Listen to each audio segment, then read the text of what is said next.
Okay.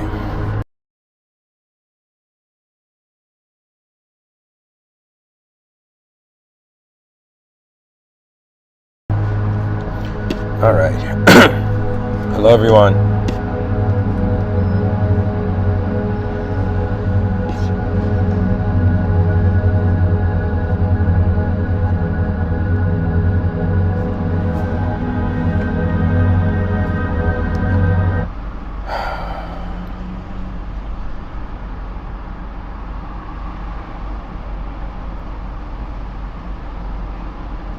All right. So, some interesting updates.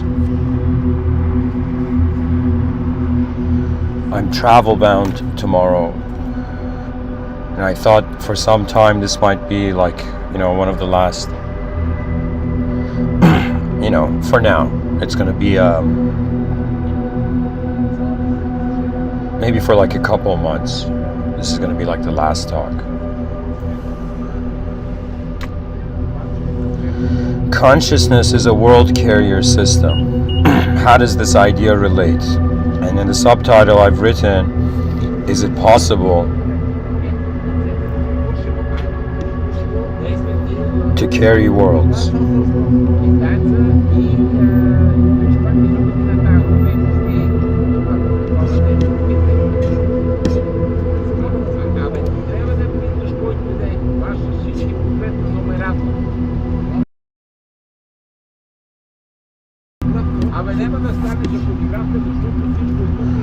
I've brought the notepad. The viewers can look at the screen if you're not driving. Alright, so consciousness is a world carrier system. Just a second, guys.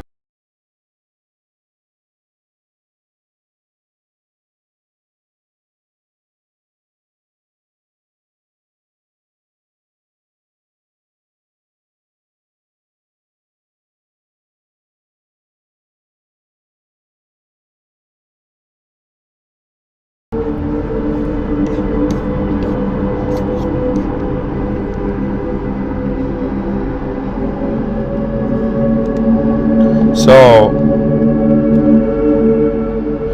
the idea would follow pretty much questions. I look at a sentence and it breaks up into smaller sentences, just like a particle. We broke up the atom, we found electrons, neutrons, protons, whatnot, and then we broke that and we found quarks, and then we broke that and we theorized 10 to 11 vibrating dimensions. There are also some bizarre theories about space. In one lecture I talked about, it's called M theory. I would recommend people to check that out. It's mind-blowing. Anyways, consciousness is a world carrier system. So these are the questions that arise from this. What is consciousness? Oh boy. What is a world? And what is a carrier system? So I'll start from what is a carrier system. This idea, the way I phrase the sentence is because they say that light is the smallest energy carrier system. Okay? Now, granted, some contexts we see light as a wave, some contexts it's photons. If we see it as photons, then it's obvious it's carrying something. Light is the smallest energy carrier system, I think. Yeah, if I said that, then that's correct. So, what is a carrier system? Or I should say, and then we can even come and say, what is a system?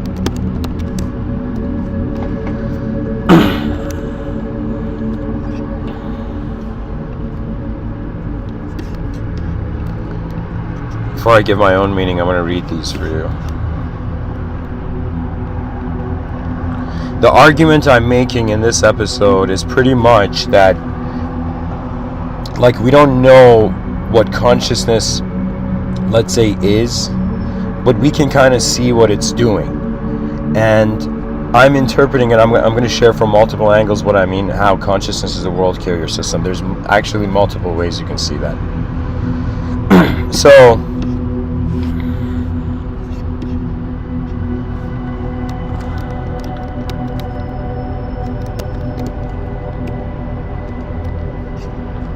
what is a system? A set of things working together as part of a mechanism or an interconnected network. The way I would explain to viewers is that a system is an acknowledgement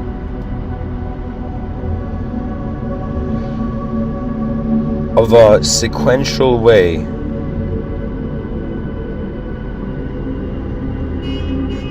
that something happens, you know.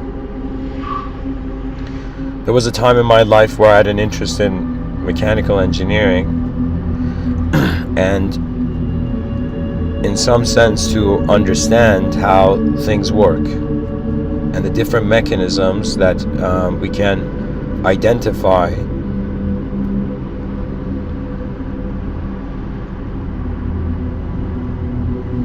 as our reality.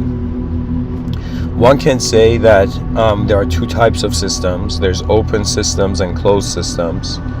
Closed systems are like a vending machine. Okay, an open system is like a Tesla car, let's say, where the system can update.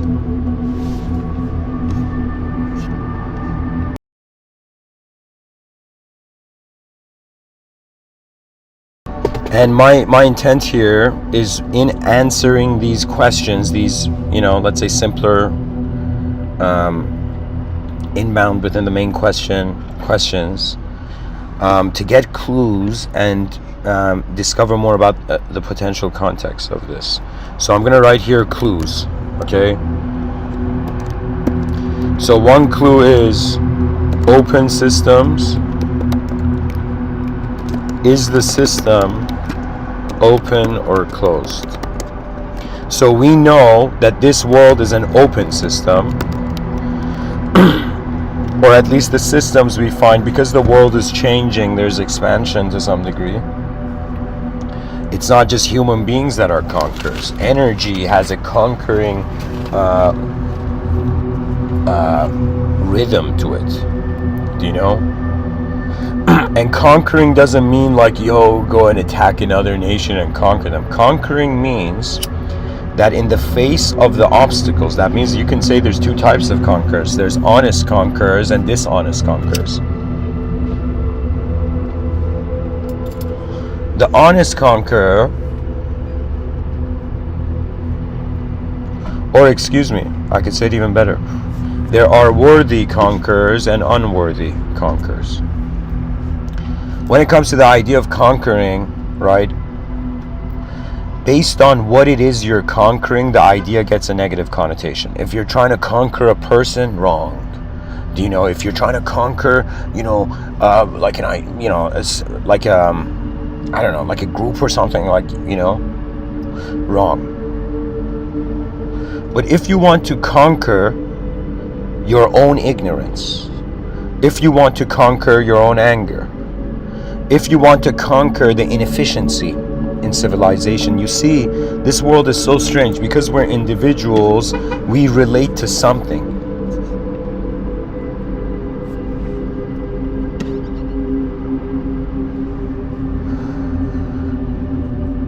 You know, there's a very beautiful term in Vedic thought called Leela. And what it is that human beings throughout life, consciousness has recognized, due to the conditional nature of reality, the moment we become an individual, we're in a game. So the moment you're a self, you consider yourself an individual, you have an ability to interact with a setting, because you're not the setting. If I wasn't separate from the world, how could I know I'm in a world, right? Some part of us is separate from this world, and that's how we're, in some sense, even noticing their systems, you know.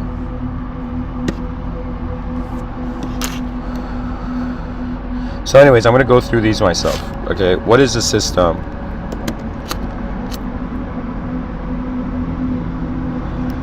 An organized organized context that administers the concepts within it.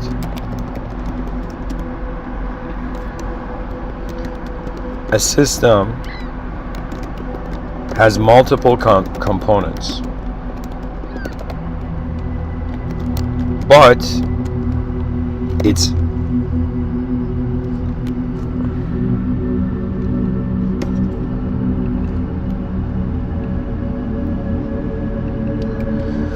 so an organized context that administers the concepts within it. If I entered, for example, I don't know, like a virtual reality system, the system is the context. I'm finding myself conceptually moving in that context. When I say a system has multiple components,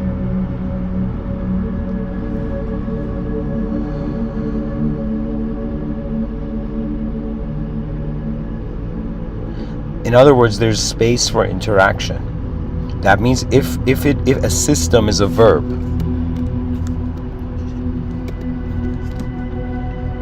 that's very important. A system is a verb.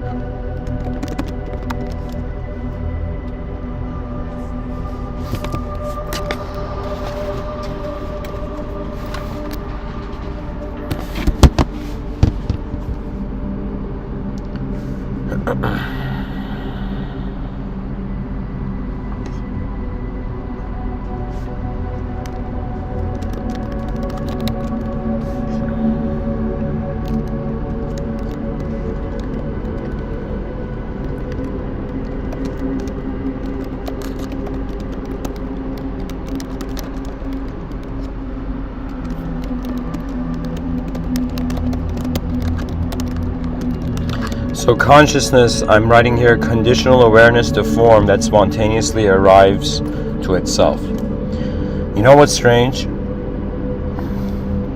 Because we don't know anything as children, we're actually just experiencing existence. Or let me say all of that again. There's a differentiation some wise men make between consciousness and awareness. Consciousness has meaning when there is a condition. Awareness doesn't necessarily need a condition. I'll give you an example. You need the conditions of biological health, I don't know, a certain level of psychological stability, I think, or concentration.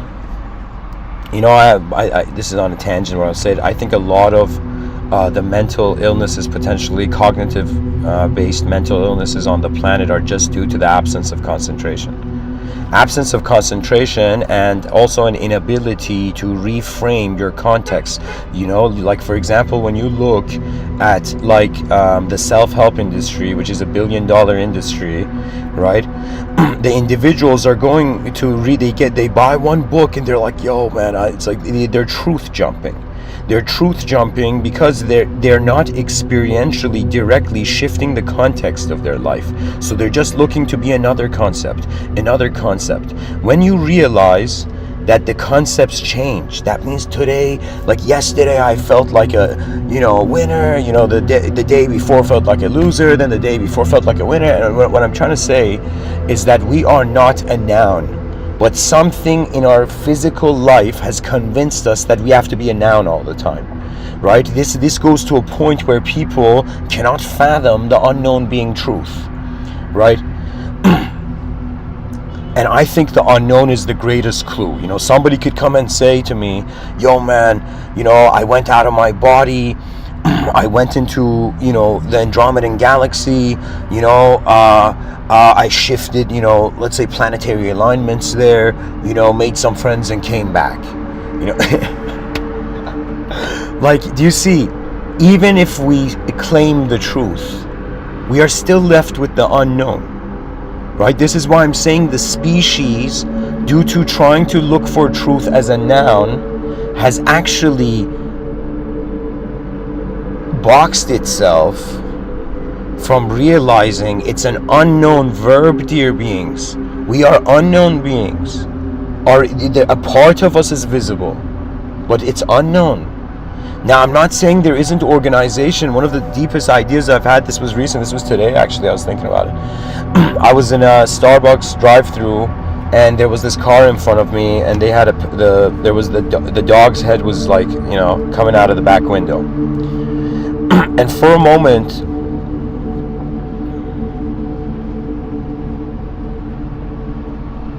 my mind looked at it that dog may not understand human intelligence, but it is in a symbiosis with it.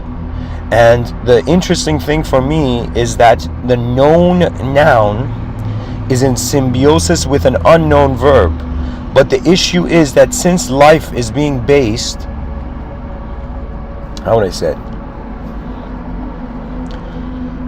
I'm that human being I think I have manifested in this world to remind the species that your freedoms, your abilities, your capabilities do not come from you accumulating knowledge, because unless you want to fight with a backpack. Imagine somebody puts like 20 books in a backpack and they're going through life and they're wondering why everything is slow, right?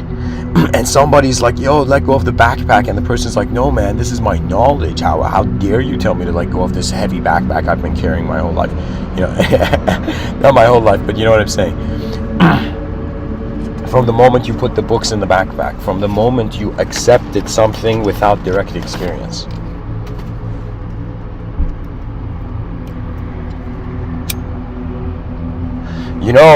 I consider that there is a direct experience, and then there's indirect experience. Our minds are here to give us indirect experiences before we directly go through an experience.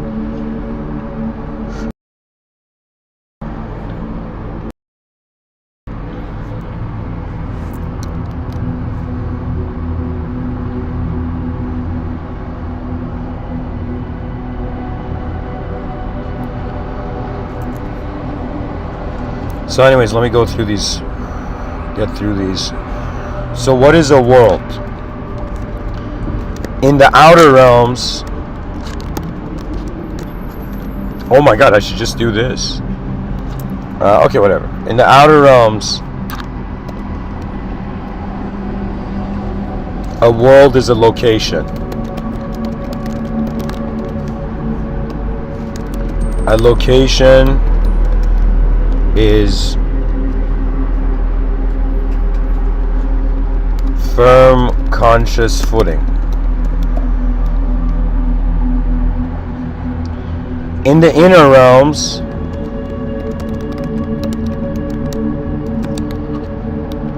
the world is a subjective event. Even though I call it inner realms, I experience it like, it is honestly a world, man. We're living, it's like our minds overlaying its best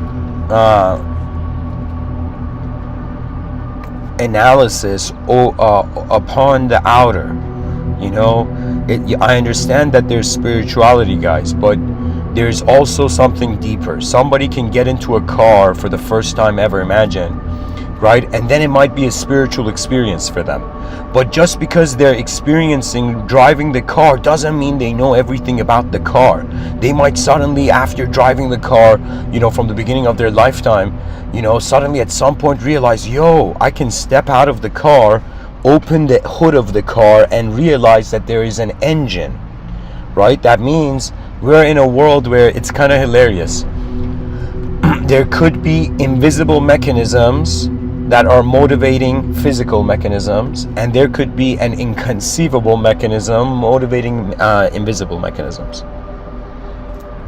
And this is just by the human mind's limitation of considering three.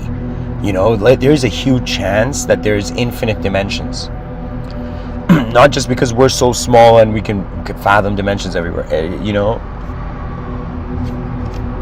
There's infinite dimensions, meaning that there is no one reality, or the one reality does not experience itself as one, right? It's as if inside the room there's infinity, outside of the room there's only one.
So in the inner realms, the world is a subjective event. Behind your eyes, you are not a person. You are an unknown witnessing viewer or observer, an unknown witnessing viewer of the whole moment. It's another way of saying your body is a part of the world. Your mind is here to some degree complete the world. That means the experience of mind appears as the presence of our whole moment. You know, I found it very fascinating that they say the brain is in the body, but the way we experience our mind is that our body feels like it's in the space of our mind. As if imagine your consciousness is like a candle flame and it has a glow. So the glow is noticing the candle flame, it's noticing the wax. So it's another way of saying your soul is your whole moment. Your soul is your whole moment. Your mind is what is illuminating this moment. And your body is what is allowing your mind to illuminate. You know, I often hear many people talk about how there's evil agendas in the world. Good and evil, right? But the fascinating thing about this world is that it's beyond human. What does that mean? That means human beings can try as hard as they want, but there will be unknown variables that our human brain cannot account for. So it means that the most evil people and the most good people have blind spots. Now, evil people accept their blind spots because, to some degree, it's the absence of redemption. I remember hearing Papaji, this enlightened sage,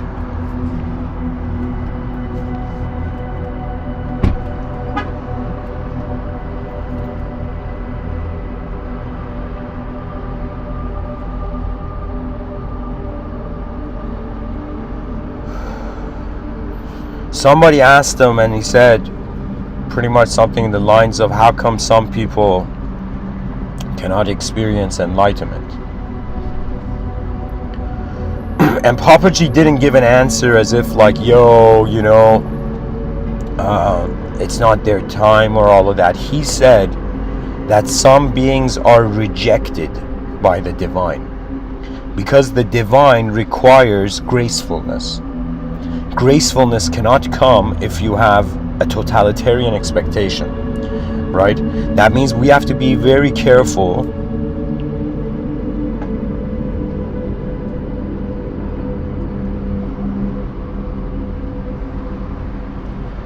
in how our identities limit us. Right now, if I consider, this was a huge realization for me. I realized one day, this was years ago, I realized that the same energy it takes for me to fathom or for me to consider I'm weak, I'm inefficient, and all of this is the same amount of energy that would take for me to consider it, right? Our minds are not as real as the outer realms. Your inner realms is 3/4 real, okay? What it means is you can see, but you can't touch.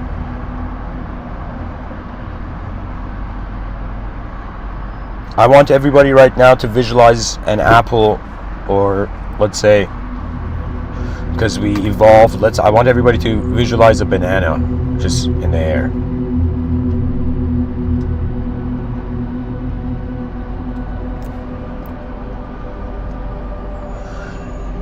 Imagine like a banana the size of a car floating in the air. So your mind can visualize that giant banana, but at the same time, right, you can't touch that. You can't move it. You can move it through your attention. Behind your eyes is the implication that there has been another world here, most likely prior to this one, where we could move free. So it's another way of saying that the body feels unfree, the mind feels semi-free, the soul is totality. the totality of freedom. Because think about it, what is the point of creaturehood? You know, what are all human beings doing? They're trying to improve. They're trying to advance. They're trying to upgrade. Everything in this case still, believe it or not, you either die. Stillness and silence is, let me tell you, they lead to a sort of death. Okay? I mean, not just because when a person dies, they're like still and silent. But if you meditate with an intensity, if you're called, like for me, sometimes my meditations aren't like robotic practices. You see, when it comes to matters of the heart, it's not about discipline anymore. Okay? This is why all those enlightened people who have told me, discipline, you need freaking discipline. I was like, what are you talking about? Discipline? Who has discipline? Who is here to have discipline? It's a world event. We are identifying, right? The discipline is only there because you're individual. And I'm not saying don't be disciplined in the outer realms. I'm saying it's like this, okay? Imagine somebody, a shaman back in the day, had an incredible ritualistic discipline. What I mean is that every day they would wake up and do rituals to evoke the divine.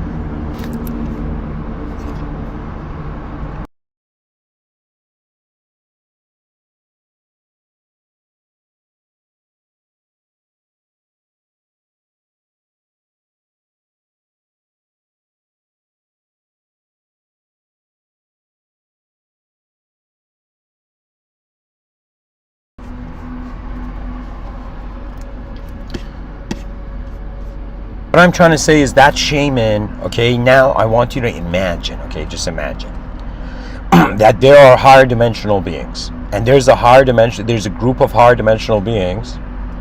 I playfully entertain that in my own inner realms. I call it the light team, you know. But anyways, imagine there's higher dimensional beings.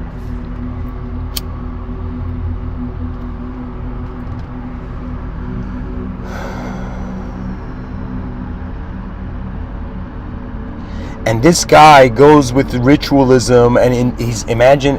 Okay, I'll tell you this. Imagine you're standing somewhere, and some being that cannot see you comes in front of you and does weird rituals. And then you're like, buddy, what are you doing with all these weird rituals? Just communicate. Why do you think I say advanced communication is the new depiction of spirituality? Why do you think I've brought that here?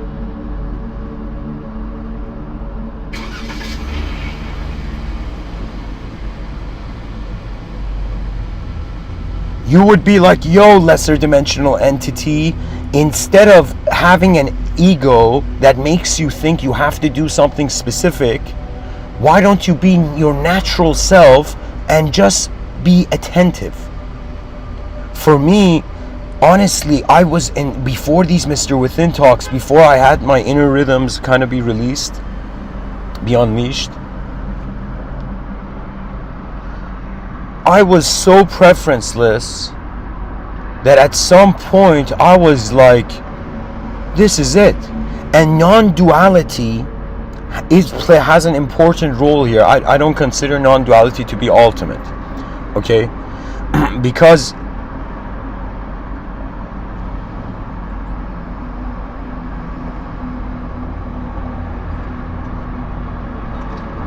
you cannot know the ultimate.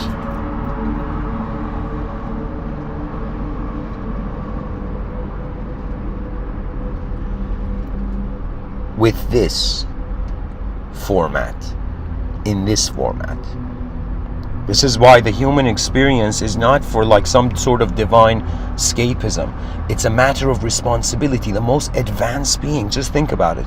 The most advanced beings in this universal sector is their sense of responsibility expanding, or is their sense of responsibility becoming less? Or when Einstein says no problem can be solved from the same state of consciousness that has created it, it's another way of saying you must have the ability to be responsible for greater realities.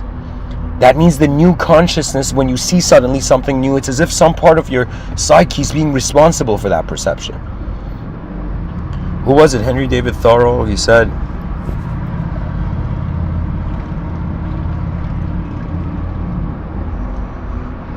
It's not what you're looking at that matters. It is what you see. And what I see when it comes to consciousness being a world carrier system,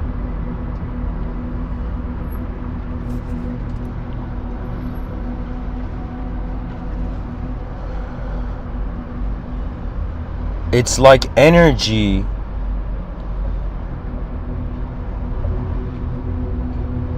is carrying itself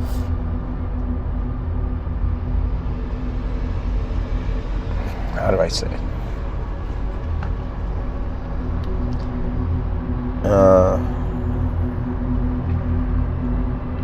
Okay, let me simplify this for myself. This being a world carrier system, okay, for example, carrying a world, let's just look at that. If I consider that there is an inner world in my mind, or my mind is a world, if I sit in an Uber, okay, that would be as if my conscious, it's as if that would be an example of a world carrying system. So a car is technically an inner world carrier system, or